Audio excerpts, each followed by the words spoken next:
When people don't do things, it's not because they can't. It's not even because they don't want to. It's because of the way they are focusing on what I call chunking things. When people don't follow through, here's what they do. I'll give you an example. Who here believes exercise is very important, but you don't exercise regularly? Let me see a show of hands. Raise your hand. More hands than most of us want to raise our hand, right? Now, who here really focuses, or I should say exercises regularly? Raise your hand. Regularly. Okay, great. Who here does not exercise regularly even though you believe it's important? Just be truthful. Okay, great. So let's see what the difference is here. A person here who does not exercise regularly, I want you to raise your hand and I want you to tell me why you don't exercise regularly. Be truthful. Okay? Yes, sir. I don't have the time. Now, is that true? He even knows it's not true. He's going to answer you first. No. But it feels like he doesn't have the time because time is emotion. And he's got so many other things he is focused on getting results in that adding this to the list seems like a lot, right? And the other things are very important to him, like his business. I don't have the time. He has the time. What's the real reason he doesn't do it? Because of the way he thinks about exercise. When he focuses on what it would take to exercise, he does it very differently than someone who follows through. When you think about exercising, what's involved? At the moment, about mile 14 of the London Marathon. Quite painful. Okay, he starts thinking about, I got to get to mile 14 of the London Marathon, and that even the thought of trying to get to the 14th mile, much less the 25th mile, is like beyond my imagination right now. So he is what I call over-chunked. He's not thinking about what he wants, he's thinking about what's painful. You just saw a perfect example. He's not even thinking about victory or succeeding. So the chance of him following through on something that he associates major pain to, when he can do something else right now he can feel competent or successful at, his chances of following through are very limited. How many of you follow that? Say I. His focus is on failure. His focus is on pain. That's why he isn't following through. Okay? He's also focused on the 14th mile of a marathon rather than today's workout. Which one seems more daunting to you? So when you think of what it, and here's also what he's thinking about. He's thinking about the process, not the outcome or result he wants. And when you think about what it's going to take to do something, usually it takes a lot and you're not going to want to do it. So he's overchunked himself. He's trying to eat the whale whole without taking any smaller bites. And it seems too big for him, so he says, well, I'll do it when? Later. As my Australian friends would say, later. Right? And of course, the problem with doing it tomorrow is when you get to tomorrow, tomorrow is today, and tomorrow never comes. So, and you keep promising yourself. By the way, what does this do to you emotionally when you keep breaking your own promises with yourself? Or you keep failing to do things that you know are important? Does it increase your level of certainty and confidence? No. What it does is it erodes it. And when you erode confidence in one area, believe it or not, it affects the other areas too. Do you believe me on that? Don't believe me. What about your own life experience? Maybe not one area, but it starts to be multiple areas. It sure does. Another reason why somebody doesn't exercise or do anything is because they don't just chunk it too big, they chunk it in too many details. I'll give you a perfect example. So I asked somebody one time, I said, okay, how important is exercise? Oh, exercise is extremely important. Really? Okay, good. And tell me, why don't you exercise regularly? Well, I just don't have time. Okay, everybody gives that answer. That sounds wonderful. So tell me though, don't tell me about how much time you don't have. Tell me this. When you think about exercising, what do you think about? Which is a way of saying, what do you focus on? And so this woman says to me, well, my gosh, I mean, what do you mean what do I think about? Well, let's say I said to you, you got to start exercising and I'm going to put a gun to the head of your children and I will do very horrible things and hurt them badly if you don't exercise. Could you do it? Oh yeah, I could do it. You know, if some mafia person came here and said, I'm going to kill your children if you don't exercise every day, how many think you could find a way to exercise every day no matter what your time constraints may be? So remember this. Remember this. Change is never a matter of ability. It's always a matter of motivation. I'll say that again. Change is never a matter of ability. It's always a matter of motivation or drive, having strong enough reasons. If you got a strong enough reason, you could figure out the time, couldn't you? So the biggest part of life and time management is knowing what you want and having enough reasons to follow through. But there is one more piece. If you make enough reasons to follow through and you know what you want, but you make the task overwhelming, you'll be overwhelmed.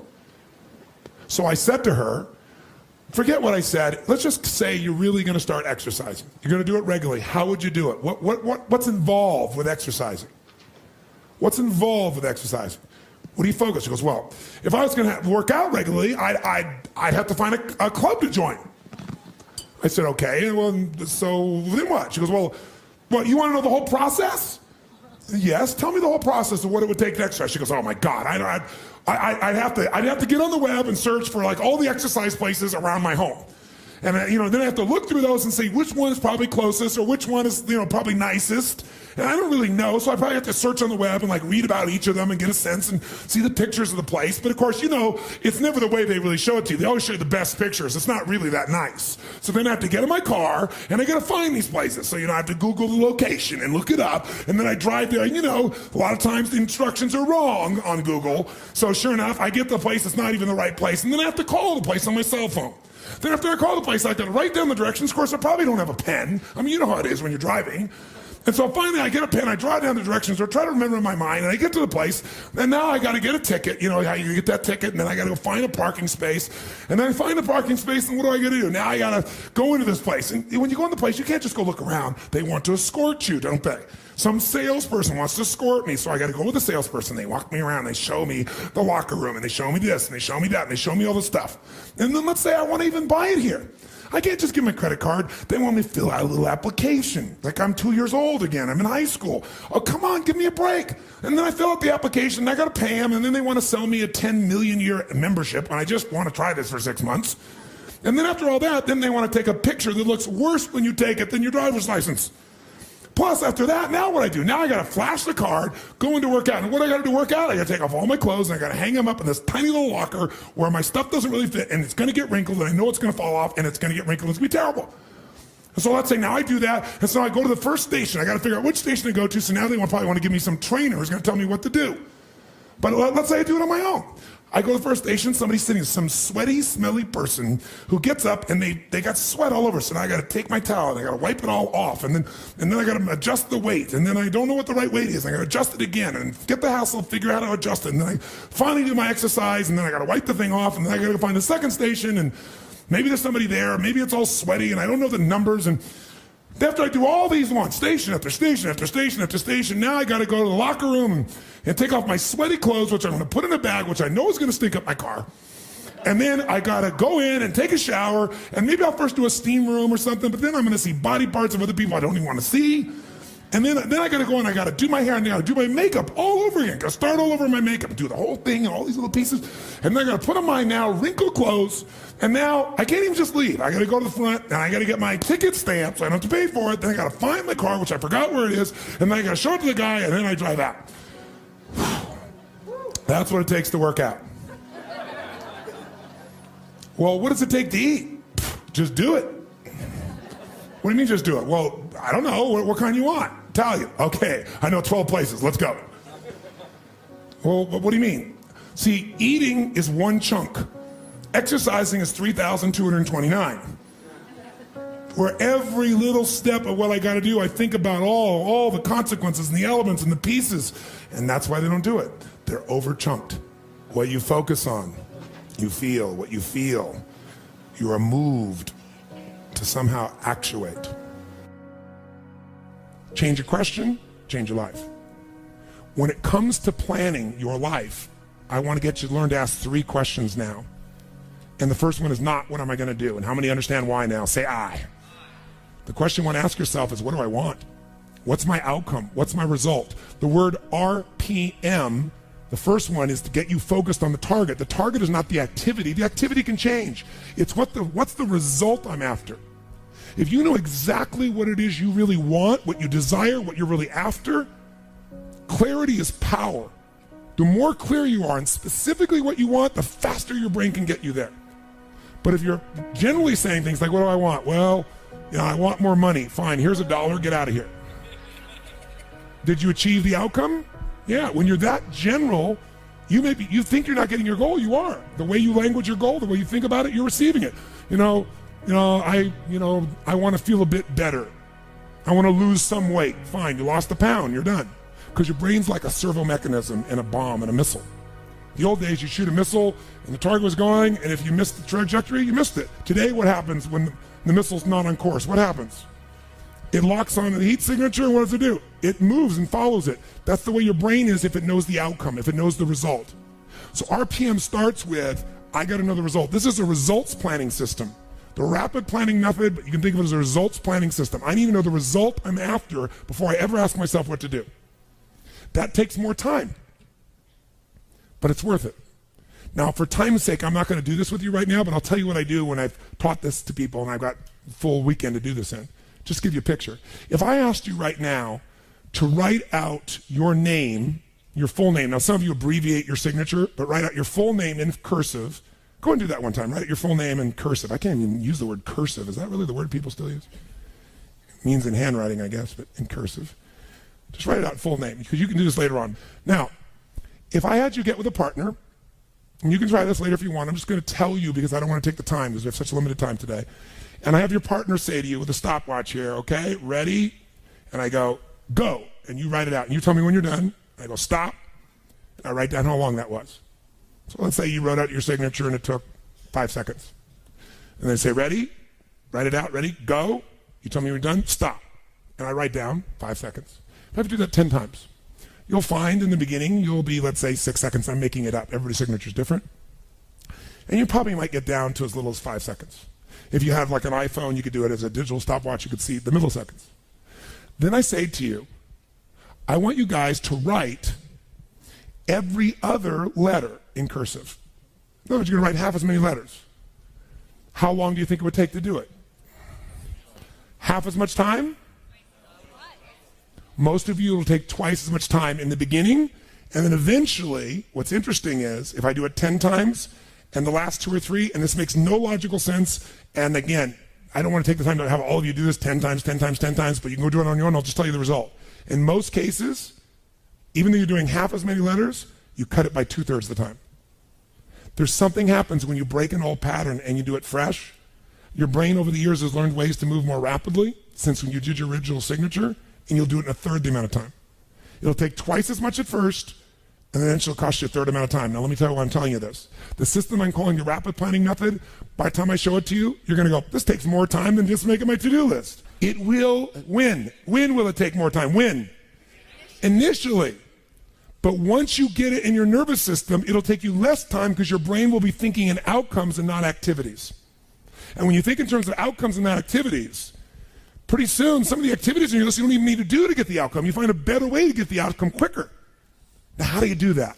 Yes, 3 questions. Question 1, what is my result? What is my outcome? What is it I really, truly want from this? If you're going back next week, and you say this next week, what are the most important what? Outcomes for me to get this week in my business. And you just write those outcomes out, not your action items, the outcomes. If you do that and nothing else, you'll be ahead of the game. And if you just keep looking at those outcomes every day, how am I doing on that outcome? Your brain will come up with ways to get to that outcome. I promise you. Focus on outcomes, not on activities. Action for most people, activities, most people may mistake movement for achievement. They mistake action items and to-dos for achievement. We're after the achievement. Are you with me on this? Yes or no? Yes. It's a different way of thinking, and I think all of you inherently have it. But if you make this ritualized, just like the things you've learned this week, they're all great, but if you don't systematize them, they'll work when you do them. But if you systematize them, right? And you see like Mr. Hallman here, where he goes in and just does it and makes sure it's being done again, or what you've seen Chet do, or what I do. You just do it over and over again, you don't miss it. Now the results are geometric. So I want to get you to systematize the thinking, whether you do it visually the way I'm going to show you or not. So, first question. What's the result I'm after? What's the ultimate result? What do I want out of this week, out of this thing, out of my business, out of my life, for my body? And you want to be as what as possible when you describe that outcome, that result. As what? As clear and specific as possible. Generalities will confuse you. So it might take you longer than just writing down call so-and-so to think, if I'm calling my son, I'm going to call Jarek, or I'm going to call my brother. This is what goes through my head before I call him, always. What's my outcome? Because I don't want to just call them I want Jarek to feel loved by his dad. Or I'm thinking about what's my outcome. I've got to talk to him about this thing that's out there. I got to make sure I get through to him on this because I want to guide him and move him in this direction. That's what I want to be as his father. I don't want to just chit chat. I can do that too. So if you think before every phone call, before every time you're planning your day, and you think before you have any meeting, what do you think the first thing I ask of anyone when we sit down in a meeting is? Okay, what are your outcomes? What are the outcomes for this meeting? First thing I want to know, because if I know the outcomes, guess what? A lot of meetings, they're done pretty quick. Because if I know the outcome, you don't have to go through all the activities to sell me on it. Just, that's your outcome? How do you want to do it? Sounds good to me. Rock. That's how you make a meeting productive. I know a meeting's productive not by the hours or time. Sometimes it takes longer to the outcome than you want, but I'm going to get the outcome. That's, by the way, what you see with me on stage. That's why my times vary, but it's based on an outcome. I'm going to get that outcome. I don't give a damn whether it's the right time or not. I want to do it in that time, but I must deliver the outcome. How many get that? And by the way, how many like to have your company focused on outcomes, results, and not activities? Say I. People say all the time, well, did you get that done? Well, I left them an email. I left them a voicemail. I've sent them 3 emails. How many times you heard that? When that happens with me, I'm like, but I don't show it. I just like, really? Wow, that's fascinating. We'll explain about our culture. It's about getting the result. So I can help you if you can't figure another way to do it, but there may be 12 other things we might want to do. Maybe they don't have the answer. Maybe somebody else can give us the answer. The outcome was to get this information, not to leave an email or 12 or 3 voicemails. That will not do any of us any good. How many follow? Now, whether you get the outcome or not, whether you get that result, will be based first, do you have clarity? Think about it. You can look at any business, and if you want to know what shifts a business, what shifts your life, there's one force: decision making. Decision making is the force that shapes destiny, personal, corporate, business destiny. How many of you can think of the decisions that you made years ago, 1 or 2 decisions, 5, 10, 15 years ago? That decision, you may not have realized it at the time, but that decision was one of the most important decisions of your life. If you'd made a different decision there, you've gone a different direction, your life would be completely different today. Who can relate to this in your life? Say I. The secret then is getting darn good at making more effective decisions. Now, by the way, are we always going to make the right decision? Yes or no? Absolutely not. No way in a million years. But most people don't have the guts to make the tough decisions because they want to make the right decision, so they make no decision. And that's a decision. Isn't it true? And what happens is the world takes them over. So decision making is the power. Now, there's 3 decisions you're making every moment of your life and of your business. You're making it right now in this room. And if you're watching here on film especially, you might make some decisions because you're not in the environment that's different. But the first decision you're making every moment of your life that affects your life and business is, what are you going to focus on? Because whatever you focus on, you're going to feel. So as a business owner, every employee you have each day comes in and they make decisions about what to focus on. Some people focus on their own needs. Some people focus on the customer's needs. Is that going to change the quality of what your business does? How it does, yes or no? A little or completely? Completely. Some people focus on what they can't control every day. Can you predict, if you're focusing every day on what you can't control, how you're going to feel about your life or your business? You're going to be overwhelmed, you're going to be depressed, you're going to be frustrated. Right now, you're deciding what to focus on. You can be focusing on, okay, we're getting into it now. I got the energy. Now we're going to get into the meat of this. You're right. All business is decision making. Better decisions, better life. Or you could be saying, wow, my neighbor smells after all that jumping up and down. Notice that focus, right? Whatever you focus on, you're going to experience though. True? Now, some people make a decision and then they focus on the decision about how it didn't work out versus what they learned. Because there are going to be plenty of decisions that don't work out. In fact, probably if we were honest, most of us forget them. But most of our decisions aren't necessarily the right decisions if we make gutsy ones.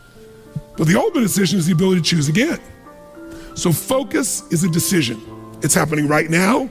It's happening in your business, but here's what we're looking for. There's a pattern of focus. At some stages in business, as you're going to learn today, the focus of the entrepreneur in the business is increasing sales. And they increase sales, and when they're successful, they eventually fail. Because their sales are increasing, but what's not? Someone tell me, what's not? Profits. Some people are totally focused on profits, profits, profits. Can you make any company profitable, yes or no? Sure you can. Cut enough stuff, you can make any company profitable for a while. A day, a week, a month, a year, a decade. True? At different stages in a business, you must change your focus. There's a life cycle to a business. If you're gonna make effective decisions, you gotta know where you are on that life cycle. You make decisions differently for a teenager than a toddler, than a grown adult, don't you? Same thing's true in a business, in your life. So if you're gonna control your life, the way you take control is by making new choices. If you don't like how things are, what do you gotta do? Change it. And to change it, you have to make a decision. And by the way, leaders make decisions. That's what makes somebody a leader. They have the guts to make the most difficult decision nobody else has the guts to make. And they know they're gonna be wrong. But if they're wrong, what will they do? They'll know what they want, they see it's not working, and they'll do what? Change it, which means they'll make another decision, do something new, and see if it works. That's the essence of how we grow. So first decision controls your life is focus. Lots of patterns. Some people focus on what they can control, some focus on what they can't control. Some focus on customers, as I said, some focus on themselves. If you've made this whole business about meeting your needs, you can run a successful business, but it'll be a job. Because you'll never be able to sell it. Because if it's just meeting your needs, it's not a system. It demands your attention, your connection. It's giving what you want. But ultimately, it's not going to give somebody else what they want, so you can't sell it. If you can't sell your business, if you don't have an exit strategy, you have a job. I don't care how successful the business is. That doesn't mean you have to sell the business. But one of the most important decisions you make in business is, ultimately, if I was going to sell this, if I chose to, I have to know who would I sell this to so that I have long-term value, not just an income along the way. I have this critical mass hit. I get a multiple of my business. And most people don't have a clear exit strategy. They think I'll come up with that someday. You gotta start with that end in mind. That's gotta be part of your focus if you're gonna be successful in your business. I can remember a gentleman who's built CAA in Hollywood, his largest, most successful agency, right? Michael Ovitz, remember that name? He put together Nike and Coca-Cola and these billion-dollar deals. And eventually Mike Ovitz went to go sell that business. He'd never thought through an exit strategy and he got almost nothing for it. Because the laws prevented him from selling it to a studio. He had to sell it to some of his employees for pennies on its real value. Now Mike found a way to make money later on in another place off of Disney. But the bottom line is the guy didn't have an exit strategy. Even though it was brilliant, made lots of money, in the end didn't get the value. Focus. Your first decision is what are you gonna focus on? Second decision, the minute you focus on something, you're gonna feel it. So if you focus on, oh my God, the economy's coming apart. My industry's, people are not buying my product or service, they're shutting it down. Consumers are not spending the money. Is that gonna affect your state, yes or no? Now, should you lie to yourself and just pretend there aren't challenges? No, but you're gonna have to focus instead on what am I gonna do? What's the need that's still there? In any marketplace, there's always still people buying. I've seen it throughout the years. Even in some simple little business, let's say you're a realtor, you have your own little real estate office, or you kind of your own salesperson, you got a couple people that work with you that help you leverage yourself. Something that simple. I remember years ago, I met a woman named Marty Rodriguez. She's from the town I grew up in. She came to one of my seminars, and then she would be sitting in the front row, and in a year, I may have done 25 seminars. She was probably at 10 of them, same seminar, in the front row. This is a woman who was the #1 real estate agent for Century 21 in the free world. 9 out of 11 years. I watched her in good times make money, in the worst times make money. A few years ago, she sold more real estate in the city she's from than the entire multiple listing service of other agents combined. One person.